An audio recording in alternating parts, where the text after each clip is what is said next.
جیسے مائی ہاجرہ پانی کی تلاش میں دوڑتی ہیں، کبھی صفا کی طرف اور کبھی مروہ کی طرف۔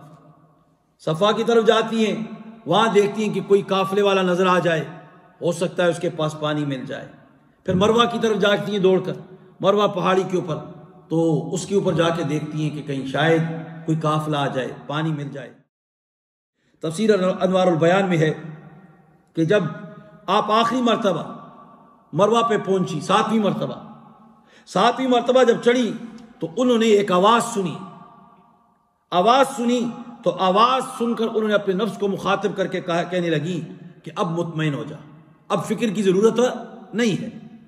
تو پھر اچانک ایک آواز آئی، تو جب انہوں نے آواز سنی کان لگا کر، تو پھر آواز آئی تو انہوں نے کہا، اے بولنے والے، تو نے تو آواز سنا دی، تیری آواز تو میں نے سن لی، اگر تیرے پاس ہماری مدد کے لیے کوئی صورت بنتی ہے تو ہماری مدد کر دے، ہماری مفسرین فرماتے ہیں کہ مائی ہاجرہ صفا اور مروہ کے درمیان 7 چکر لگائے اور دوڑتی رہی، اور یہ ان کی ادا چکر لگانا رب العالمین کو اتنی پسند آئی کہ امت محمد مصطفیٰ صلی اللہ علیہ وسلم کے اوپر کیا کر دیا، اس کو لازم کر دیا کہ جب بھی ہو اللہ رب العالمین کے لیے کیا حج کی غرض سے جائیں یا عمرہ کی غرض سے جائیں تو یہ صفا مروہ کے درمیان کیا ہے، وہ سعی کیا کریں۔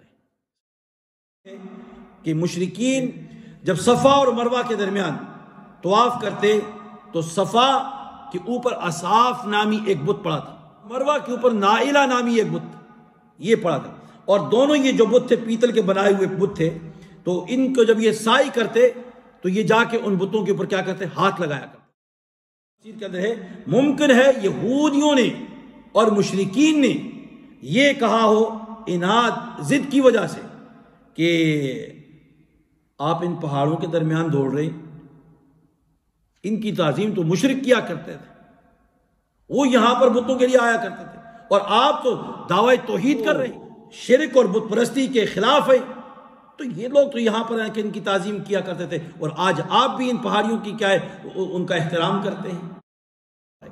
اب بہت سارے لوگ کیا کرتے ہیں، سائی کرتے ہیں تو وہ ویل چیئر پہ چلے جاتے ہیں، یا اس جو ہوتا ہے الیکٹرک گاڑیاں ہوتی ہیں اس پہ بیٹھ جاتے ہیں، اب اس میں بیٹھ کے سائی کرتے ہیں۔ بہت سارے لوگ ہٹے کٹے ہوتے ہیں، سیدھے سادے لوگ جا کر وہاں بیٹھ جاتے ہیں، پیسے دے کر جی دوڑ، پھر گاڑیاں کیا ہے اسپیڈ لگاتے ہیں، دوڑتے رہتے ہیں، دوڑتے، تو یہ کرنا کیا جائز نہیں۔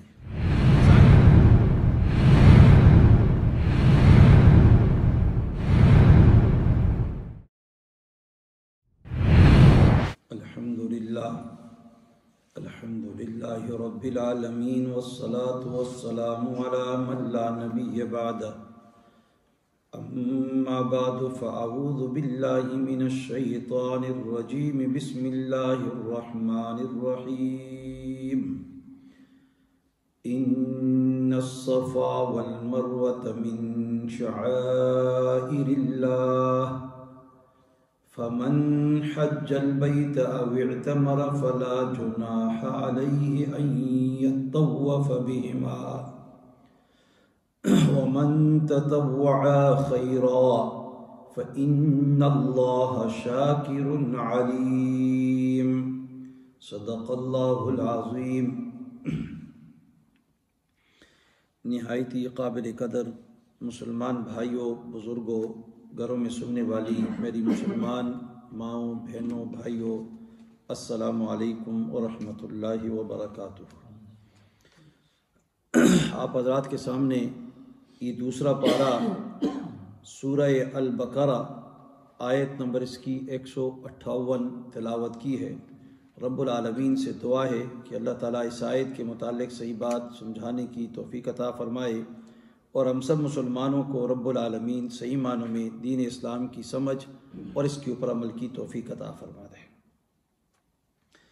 اس سے پہلی والی جو آیات گزری ہیں اس میں خانہ کعبہ کے اوپر تفصیل سے یہ بات گزری، جس میں یہ بتایا گیا کہ ابراہیم علیہ السلام اور اسماعیل علیہ السلام نے بیت اللہ شریف کو بنایا تھا، اور یہ بات بھی گزری کہ خانہ کعبہ یہ ابراہیم علیہ السلام کا بھی قبلہ تھا، اور نبی آخر الزمان حضرت محمد مصطفیٰ صلی اللہ علیہ وسلم کا بھی اس کو قبلہ بنا دیا گیا۔ پھر اس کے اوپر جب یہ قبلہ بنایا گیا تو کفار کی طرف سے، یہود و نصارہ کی طرف سے، مشرکین کی طرف سے اعتراضات تھے۔ ان اعتراضات کا تفصیل سے اس کا جواب دیا گیا اور یہ بتایا گیا کہ نبی آخر الزمان صلی اللہ علیہ وسلم جو آنے والے ہیں، سابقہ جتنی بھی کتب گزری ہیں، تورات، زبور، ان میں بھی آخری نبی کی صفات بیان کی گئی ہیں اور ان کے بارے میں جو اطلاعات دی گئیں، ان میں یہ اطلاع بھی تھی کہ آخری نبی کا قبلہ جو ہوگا وہ خانہ کعبہ بیت اللہ شریف ہوگا۔ اور پھر اس کے بعد یہ بتا دیا کہ قیامت تک آنے والی انسانیت جو اللہ رب العالمین کی عبادت کرنے کی دعویدار ہوگی، ان کا قبلہ خانہ کعبہ بیت اللہ شریف ہوگا۔ اس کے اوپر ساری تفصیل گزری، کفار کے تمام اعتراضات جتنے بھی تھے ان کے مدلل جوابات بھی دیے گئے۔ اب یہاں پر یہ بات یہاں پر آئی کہ جس وقت یہ بات بھی گزری پہلے کہ بیت اللہ شریف کی تعمیر کے بعد ابراہیم علیہ السلام نے اور اسماعیل علیہ السلام نے اللہ رب العالمین کے حضور ہاتھ اٹھا کر دعائیں کی تھی۔ ایک دعا اس میں یہ تھی کہ اللہ تو اس بیت اللہ شریف کی تعمیر کو قبول فرما لے، اور ساتھ دوسری دعا پھر ساتھ ہی بھی کی کہ وَأَرِنَا مَنَاسِكَنَا، اے اللہ ہمیں حج کرنے کے جتنے بھی مناسک طریقہ ہے وہ بھی ہمیں سکھا دے۔ تو اس آیت میں حج اور عمرہ کے مناسک یعنی اس کے طریقوں میں سے صفا اور مروہ کے درمیان سعی کرنا جو ہے اس کو بیان کیا جا رہا ہے اس آیت کے اندر، کیونکہ ابراہیم علیہ السلام نے دعا کی کہ اللہ تو ہمیں وارنا مناسکنا، ہمیں حج کا طریقہ سکھا دے۔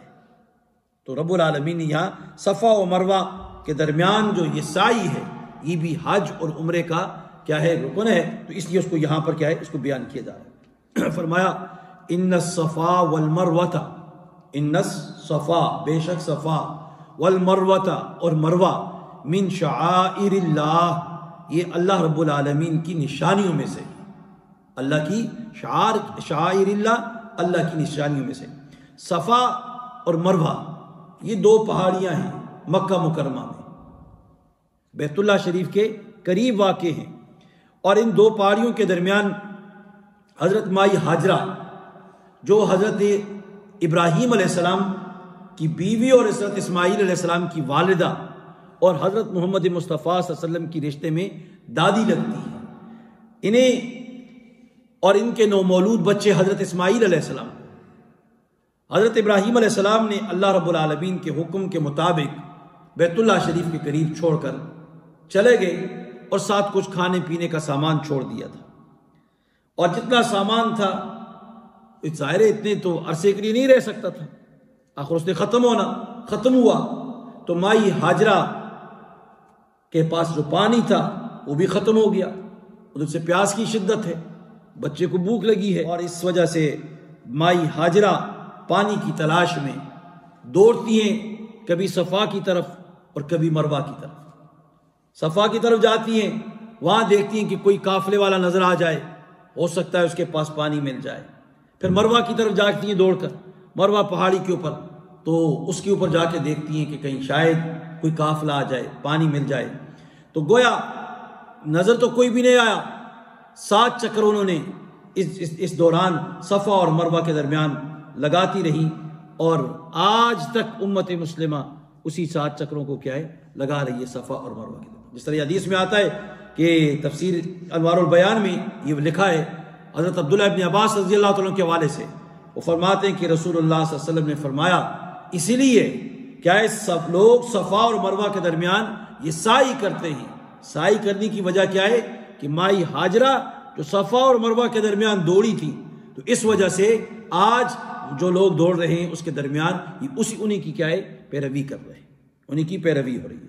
تفسیر انوار البیان میں ہے کہ جب آپ آخری مرتبہ مروہ پہ پہنچی، 7ویں مرتبہ جب چڑھی تو انہوں نے ایک آواز سنی تو آواز سن کر انہوں نے اپنے نفس کو مخاطب کر کے کہنے لگی کہ اب مطمئن ہو جا، اب فکر کی ضرورت نہیں ہے۔ تو پھر اچانک ایک آواز آئی، تو جب انہوں نے آواز سنی کان لگا کر، تو پھر آواز آئی، تو انہوں نے کہا اے بولنے والے، تو نے تو آواز سنا دی، تیری آواز تو میں نے سن لی، اگر تیرے پاس ہماری مدد کے لیے کوئی صورت بنتی ہے تو ہماری مدد کر دے، ہماری مدد کر لے۔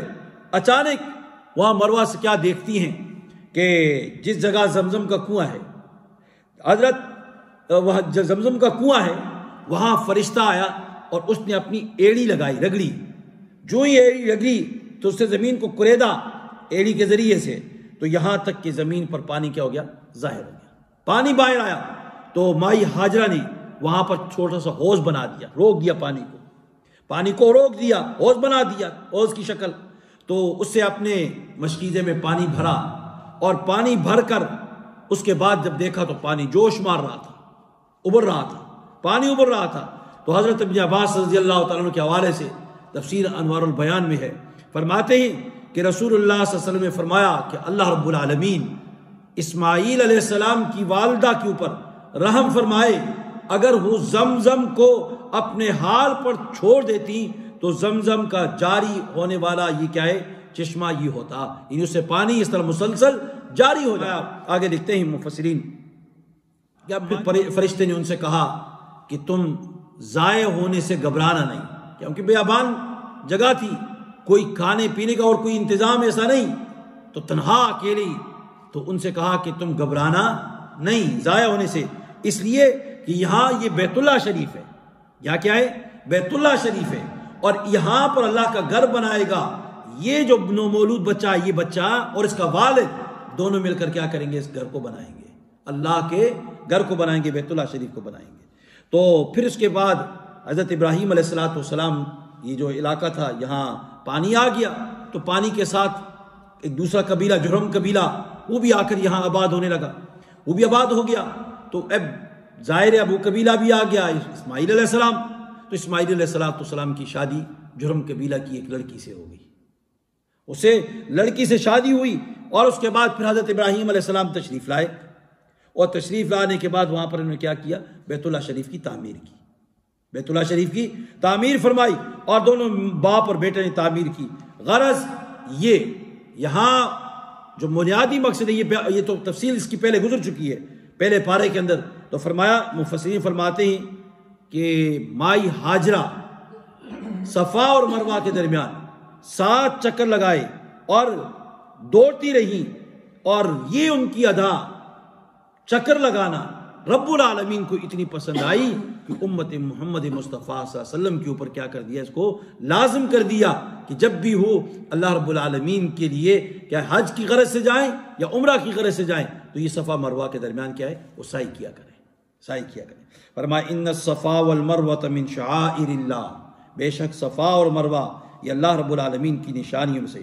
شعائر اللہ، شعائر کہتے ہیں شعیرتن کی جمع ہے، کس کی جمع ہے، شعیرتن کی جمع ہے، اور اس کا معنی کیا ہوتا ہے، علامت، سائن، نشانی کے سمبل کیا ہوتا ہے۔ اور یہاں شاعر سے مراد کیا ہے، عبادت کے طریقے مراد ہیں، کہ شاعر اس کو اس لیے کہا گیا صفا مروہ کو کہ یہ طاعت الہی کی علامت ہے، اللہ رب العالمین کی اطاعت و تابعداری کی کیا ہے، یہ علامت ہے، تو اس لیے اس کو بھی کیا کہا، شعائر اللہ کا۔ فرمایا فمن حج البیت او اعتمر، سو جو شخص حج کرے، حج کا ارادہ کرتا ہے بیت اللہ شریف کے یا عمرے کا ارادہ کرتا ہے، تو فرمایا فلا جناح علیہ، اس کے اوپر کوئی گناہ نہیں ہے، ان یطوف بہما، یہ کہ طواف کرے ان دونوں کا، ان دونوں میں کیا ہے، طواف کرے۔ اب یہاں پر مفسرین ایک دوسری بات لکھتے ہیں کہ فلا جناح علیہ، فرماتے ہیں کہ یہ دراصل ایک شبہ کا جواب ہے۔ وہ شبہ کیا ہے، ایک لوگوں کی طرف سے ایک اعتراض تھا، اس اعتراض کا جواب ہے۔ فرمایا جس طرح تفسیر جواہر القرآن میں ہے کہ مشرکین جب صفا اور مروہ کے درمیان طواف کرتے تو صفا کے اوپر اصاف نامی ایک بت پڑا تھا۔ کیا نام تھا اس بت کا؟ اصاف نامی بت صفا کے اوپر تھا، اور مروہ کے اوپر نائلہ نامی ایک بت یہ پڑا تھا، اور دونوں یہ جو بت تھے پیتل کے بنائے ہوئے بت تھے، تو ان کو جب یہ سائی کرتے تو یہ جا کے ان بتوں کے اوپر کیا کرتے، ہاتھ لگایا کرتے تھے، ان بتوں کے اوپر کیا کرتے؟ ہاتھ لگاتے تھے۔ تو غلبہ اسلام کے بعد، اسلام کو جب فتح ملی، فتح مکہ کے بعد، ان بتوں کو توڑ دیا، ان بتوں کو کیا کر دیا؟ توڑ دیا۔ اب اس کے درمیان جو اسلام نے سائی کا حکم دیا تو ان کے دلوں میں کراہت آنے لگی کہ وہ اس تو یہاں تو کافر جاتے تھے، مشرک جایا کرتے تھے، ہم کیسے جائیں؟ تو ان کے دلوں کو یہ چیز اچھی نہیں لگ رہی تھی، تو انہوں نے حضور صلی اللہ علیہ وسلم کی خدمت میں اپنے شبہ کا اظہار کیا۔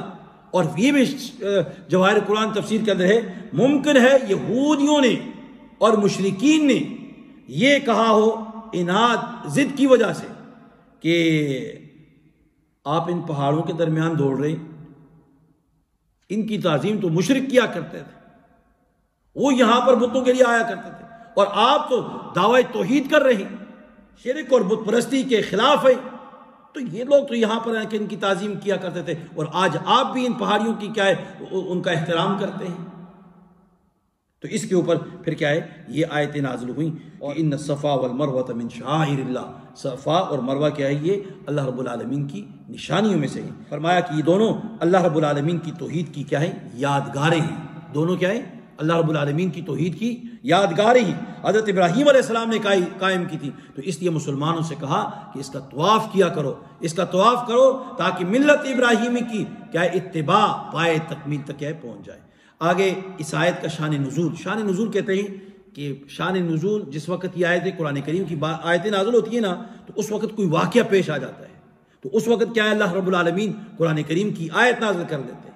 تو اس کے بارے میں مفسرین نے ایک روایت تو یہ لکھی ہے کہ حضرت انس رضی اللہ تعالیٰ عنہ سے حضرت عاصم بن سلمان جو ہیں انہوں نے آ کے پوچھا کہ صفا مروہ کے سعی کے بارے میں کہ ہم تو اسلام سے پہلے زمانہ جاہلیت میں اس کو یعنی برا سمجھتے تھے، اس کے درمیان سعی کرنے کو، اور جب اسلام آیا تو ہم نے اس کی سعی کو چھوڑ دیا، تو ہم اس کی سعی نہیں کرتے۔ تو اس کے اوپر کیا ہے یہ آیت نازل ہوگی کہ ان الصفا والمروہ من شعائر اللہ۔ حضرت عبداللہ ابن عباس رضی اللہ تعالیٰ فرماتے ہیں کہ صفا مروہ کے درمیان زمانہ جاہلیت میں شیطان جو تھے نا، یہ صفا اور مروہ کے درمیان رات کو طواف کرتے تھے، اور صفا مروہ کے درمیان یہاں پر بت پڑے تھے، بت ہوتے تھے۔ تو فرمایا جب اسلام آیا تو مسلمانوں نے کہا یا رسول اللہ صفا اور مروہ کے درمیان ہم طواف نہیں کریں گے، کیونکہ ہم زمانہ جاہلیت میں ایسا کیا کرتے تھے۔ تو اس پر یہ آیت نازل ہوئی۔ اور ایک دوسرا واقعہ لکھا ہے حضرت عائشہ صدیقہ رضی اللہ تعالیٰ کے حوالے سے، یہ غالباً وہ فرماتی ہیں کہ روایت میں آتا ہے کہ انصار جو تھے، مدینہ منورہ کے جو لوگ تھے انصار، جنہوں نے نبی کریم صلی اللہ علیہ وسلم کی مدد کی، وہ انصاری لوگ جو تھے، وہ جب آتے حج کے لیے تو کیا کرتے، احرام باندھتے تھے، بت جو تھا اس کا منات نامی بت جو تھا، تو اس منات نامی بت کیا یہ احرام باندھا کرتے تھے، اس کی عبادت کیا کرتے تھے، اسی کے نام کا یہ کیا ہے احرام باندھ کرایا کرتے تھے۔ تو پھر یہ جب آتے احرام باندھ کر تو پھر یہ صفا اور مروہ کے درمیان اس دوڑنا جو تھا، سعی کرنا، اس کو یہ حرام سمجھتے تھے، اور جب اسلام میں داخل ہو گئے برا سمجھتے تھے۔ تو اللہ رب العالمین نے آیت نازل فرمائی یہ برے سمجھنے کی بات نہیں ہے، یہ تو صفا اور مروہ جو ہیں یہ تو اللہ رب العالمین کی توحید کی بہت بڑی کیا ہے نشانیاں ہیں، کیا ہے نشانی ہے۔ تو فرمایا فمن حج البیت، جو شخص حج کا ارادہ کرتا ہے، او اعتمرا یا عمرے کا، فلا جناح علیہ، اس کے اوپر کوئی حرج نہیں ہے، ان یطوف بہما، ان دونوں کے درمیان دونوں میں طواف کرے۔ حج یا حج کا معنی کیا ہے لغت میں کسے کہا جاتا ہے ارادہ کرنا، قصد کرنے کے معنی میں آتا ہے، اور فرمایا اور عمرہ کسے کہا جاتا ہے زیارت کرنے کو کہا جاتا ہے، اور شریعت اسلام میں حج اور عمرہ کسے کہا جاتا ہے، یہ دونوں جو ہیں مخصوص عبادت ہے، دونوں کیا ہے مخصوص عبادتوں کے لیے استعمال کیا جاتا ہے، حج بھی اور عمرہ بھی۔ اور حج سے کیا مراد ہے؟ حج سے مراد خانہ کعبہ کا قصد کرنا، ارادہ کرنا خانہ کعبہ کا، اور پھر وہاں افعال مخصوصہ خاص قسم کے کیا ہے افعال کا ادا کرنا، اسے کیا کہا جاتا ہے حج کہا جاتا ہے۔ اور عمرہ کسے کہا جاتا ہے؟ عمرہ کے معنی یہ ہے کہ مسجد حرام کی حاضری ہو اور بیت اللہ شریف کے کیا ہے گرد چکر لگائے جائیں، اور صفا مروہ کے درمیان کیا ہے سعی کی جائے، اس سارے کا نام کیا ہے عمرہ کہا جاتا ہے۔ فلا جناح، جناح کا معنی کہ حرج اور گناہ کیا ہے، کہ صفا اور مروہ پر آنے جانے پر کوئی حرج نہیں ہے، جس طرح مشرکین اس کو برا سمجھتے تھے، تو فرمایا فلا جناح، کوئی گناہ نہیں ہے، کوئی حرج نہیں ہے کہ صفا مروہ کے درمیان تم سعی کرو، اس میں کوئی حرج نہیں۔ اب یہاں پر یاد رکھنا، یہ مسائل ہیں چند. سعی کرنا یہ کیا ہے؟ واجب ہے. صفا مروہ کے درمیان حج پہ عمرے پہ جاتے ہیں نا، تو یہ صفا پہاڑی اس طرف ہے، اس طرف کیا ہے؟ مروہ ہے. تو اب اس کے درمیان دوڑنا جو ہوتا ہے، سعی کرنا دوڑنے کو کہتے ہیں، چلنے کو کہتے ہیں، تو یہ کیا ہے؟ یہ واجب ہے. اور فرمایا کہ یہ 7 چکر صفا سے شروع کیے جائیں گے اور مروہ پہ ختم کیے جائیں گے. یعنی ایک پہاڑی سے چل کر اس تک جانا ہے ایک طرف، ون وے، یہ ایک چکر ہوگا. پھر وہاں سے چل کر آ کر اس پہ ختم کرے گا تو یہ کیا ہو جائے گا؟ دوسرا چکر ہو جائے گا. تو آخری چکر اس طرح کہاں پہ بنے گا؟ مروہ پہ بنے گا. 7واں چکر اس پہ بن جائے گا، تو وہاں پر کیا ہے؟ ختم کر لے گا. اور فرماتے ہیں کہ صفا اور مروہ کے درمیان جو سعی ہوتی ہے، اس کے لیے طواف شرط ہے، کہ طواف کے بغیر کوئی آدمی جا کے اس کی سعی کرے تو یہ معتبر نہیں ہوگی.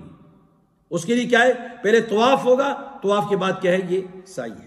حج میں سعی طواف قدوم کے بعد بھی کر سکتے ہیں اور طواف زیارت کے بعد بھی کر سکتے ہیں. اور طواف زیارت کے بعد افضل ہے، حج کران والے کے لیے طواف قدوم کے بعد افضل ہے. اب سعی پیدل کرنا یہ لازم ہے. سعی کرنا کیا ہے؟ پیدل کرنا ہے. اور اگر بلا عذر کسی نے سواری پہ سعی کرنے کی کوشش کی تو اس کے اوپر کیا ہے؟ اس سعی کا ارادہ ہے کہ دوبارہ سعی کرے، دوبارہ کیا کرے؟ سعی کرے. اور اگر اس نے دوبارہ اعادہ نہ کیا تو اس کے اوپر کیا واجب آ جائے گا؟ دم واجب آئے گا. اب بہت سارے لوگ کیا کرتے ہیں؟ سعی کرتے ہیں تو وہ ویل چیئر پہ چلے جاتے ہیں، یا اس جو ہوتا ہے الیکٹرک گاڑیاں ہوتی ہیں اس پہ بیٹھ جاتے ہیں. اب اس میں بیٹھ کے سعی کرتے ہیں، تو اس کے بیٹھ کے سعی کرنا کیا ہے؟ یہ بلا عذر جو ہے. بہت سارے لوگ ہٹے کٹے ہوتے ہیں، سیدھے سادے لوگ جا کر وہاں بیٹھ جاتے ہیں، پیسے دے کر جی دوڑ، پھر گاڑیاں کیا ہے؟ اسپیڈیں لگاتے ہیں، دوڑتے رہتے ہیں، دوڑتے ہیں. تو یہ کرنا کیا جائز نہیں ہے. سعی کے ترک کرنے چھوڑنے پر دم واجب ہوتا ہے، یعنی ایک بکری ذبح کرنا یہ کیا لازم ہے. اسی طرح صفا مروہ کے درمیان سبز نشانوں کے درمیان دوڑنا مردوں کے لیے مسنون ہے، عورتوں کے لیے نہیں ہے. اب یہ جو صفا مروہ کے درمیان نشان لگے ہوئے ہیں سبز قسم، گرین قسم کے، اب اس کے درمیان دوڑنا یہ مردوں کے لیے مسنون ہے. اور وہاں پر آپ دیکھیں گے بہت ساری عورتیں بھی دوڑنا شروع ہو جاتی ہیں مردوں کو دیکھ کر، حالانکہ ان کے اوپر دوڑنا نہیں ہے. سعی کے لیے جب صفا پر جائے تو وہاں رک کر 3 مرتبہ کیا ہے؟ انسان کہے اللہ اکبر اللہ اکبر اللہ اکبر. 3 دفعہ یہ کہے. پھر ایک دفعہ کہے لا الہ الا اللہ وحدہ لا شریک لہ لہ الملک ولہ الحمد وہو علی کل شیء قدیر. یہ پڑھ لے. پھر آگے اللہ رب العالمین فرماتے ومن تطوع خیرا، اور جو اپنے شوق سے کرے کوئی نیکی. خیرن کا معنی نیکی کیا آتا ہے؟ تو یہ خیرن عام ہے، کوئی بھی نیکی کرے، نماز پڑھتا ہے، روزہ رکھتا ہے، زکوٰۃ دیتا ہے، صدقہ خیرات کرتا ہے، کچھ بھی کیا ہے؟ نیکی کا کام کرتا ہے. تو فرمایا من تطوع خیرا، جو شخص بھی نیکی کا کام کرے گا. تو بعض علماء نے یہ فرمایا کہ اس سے مراد کیا؟ حج اور عمرہ ہے، کہ ایک آدمی نے حج کر لیا، ایک حج کیا تو اس کے بعد دوسرا حج کرتا ہے، ایک عمرہ کیا اس کے بعد دوسرا عمرہ کرتا ہے. تو تطوع خیرن یعنی اگر یہ نفلی عبادت کرتا ہے، نفلی حج کرتا ہے، ایک تو فریضہ ادا کر دیا، اس کے بعد نوافل ہے، تو نوافل کا اس کے اوپر کیا ہے؟ اس کو اللہ رب العالمین اس کا اجر عطا فرمائیں گے. فرمایا اور بعض نے اس سے واجب طواف کے علاوہ طواف مراد دیا ہے، کہ بعض ایک طواف واجب ہے اور ایسے بیت اللہ شریف کے گر کیا ہے؟ طواف کرتے رہتے ہیں، 7 چکر لگاتے ہیں، تو اس کے بھی بڑا اجر ہے اللہ رب العالمین کیا فرمایا فإن اللہ شاکر علیم، تو بے شک اللہ تعالیٰ قدردان ہے. شاکر کا معنی کیا ہے؟ قدردان ہے. علیم واقف کار ہے، یعنی طاعت اور نیکی کرنے پر ثواب دینے والا ہے. شاکر قدردان کا معنی کیا ہوا یہاں پر؟ کہ قدردان ہے. جو آدمی بھی نیکی کرے گا، اچھائی کرے گا، خیر کی کام کرے گا، اس کے لیے رب العالمین کیا کرے گا؟ اس کو اجر عطا فرمائے گا اور ثواب عطا فرمائے گا. اس لیے ہمیں چاہیے کہ ہمیشہ اللہ رب العالمین کی رضا کے لیے، اللہ کو راضی کرنے کے لیے خیر کا کام کرنا چاہیے، نیکی کے کام کرنا چاہیے، بھلائی کے کام کرنے چاہیے. رب العالمین اس کا کیا کرے گا؟ ہمیں اجر عطا فرمائے گا. اور ہماری اس نیکی کی اللہ کے ہاں بہت بڑی کیا ہے؟ قدر ہے. قدر کا مطلب کیا ہو جائے گا؟ کہ اس کا اجر عطا فرمائے گا. اللہ تعالیٰ مجھے بھی اور آپ سب کو